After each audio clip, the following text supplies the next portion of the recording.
But let me start with Medicare Advantage. The Medicare Advantage scam continues to roll along.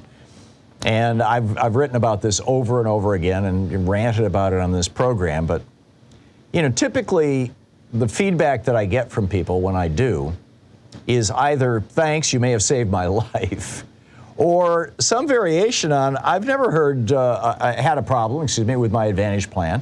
Or if it's so bad, how come, we're not seeing this all over the media? Well, actually, we are seeing it all over the media. The New York Times did a long piece on it just a few months ago that, was pretty grim.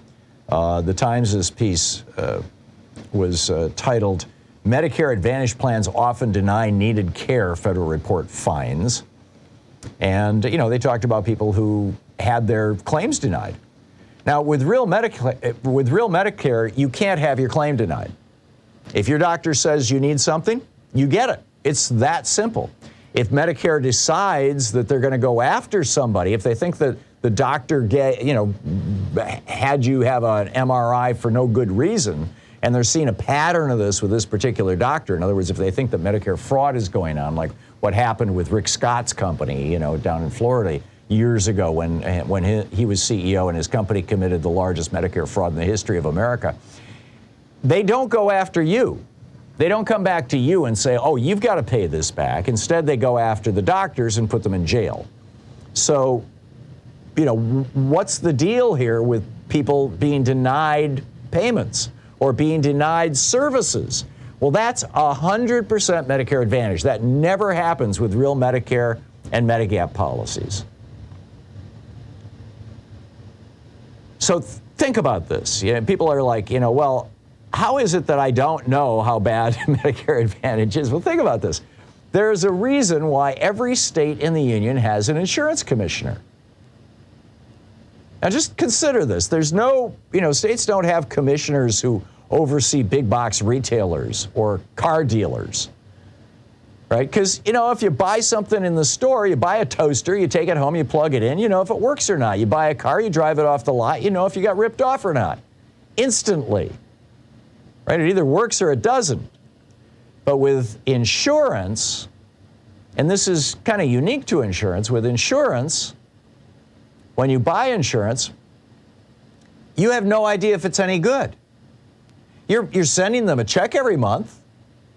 And, most people who sign up for Medicare Advantage do so when they turn 65. So, most people are healthy when they're 65. The majority of your lifetime medical expenses occur in the last 3 years of your life. That's not 65 for most people. That's late 70s, 80s, 90s. So for years, you're handing the insurance companies money and not knowing if the product that you've got is any good. And so back in the late 1800s and the early 1900s, the early 20th century, there were all these scams that were popping up continually all over the United States, where people would be selling insurance, whether it was life insurance or health insurance or car insurance or home insurance, fire insurance. They'd do these really aggressive sales programs, sign up 10, 20,000 people for a year or two, have them all, send in their monthly premiums, and then they would just take the money and run. Close shop, move to another state, and start the scam all over again, bankrupt the company. And that's why every state has insurance commissioners, because insurance is the only product that you buy where you have no idea if it's going to blow up on you or not. You have no idea if it's going to be any good until you need it. And when you need it, it's too late to change companies.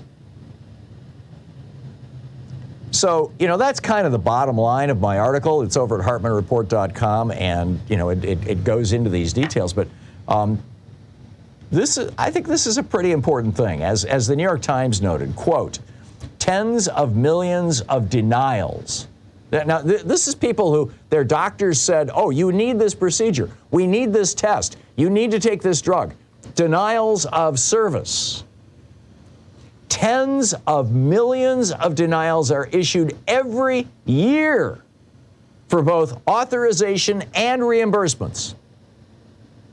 I'm quoting from the New York Times, and audits of the private insurers, that's the Advantage companies, show evidence of, quote, widespread and persistent problems related to inappropriate denials of services and payments, the investigators found, end of quote from the New York Times.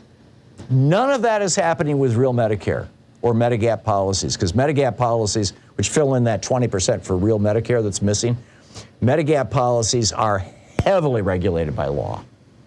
Not so much Medicare Advantage, which is just private insurance.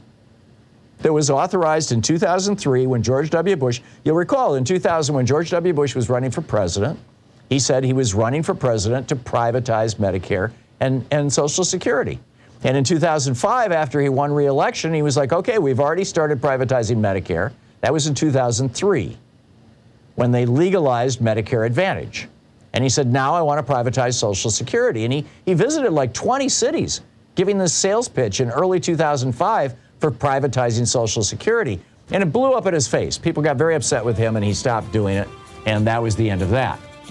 But we're dealing with the legacy of Republicans wanting to privatize everything, and George W. Bush successfully privatizing Medicare. It's a pretty amazing story.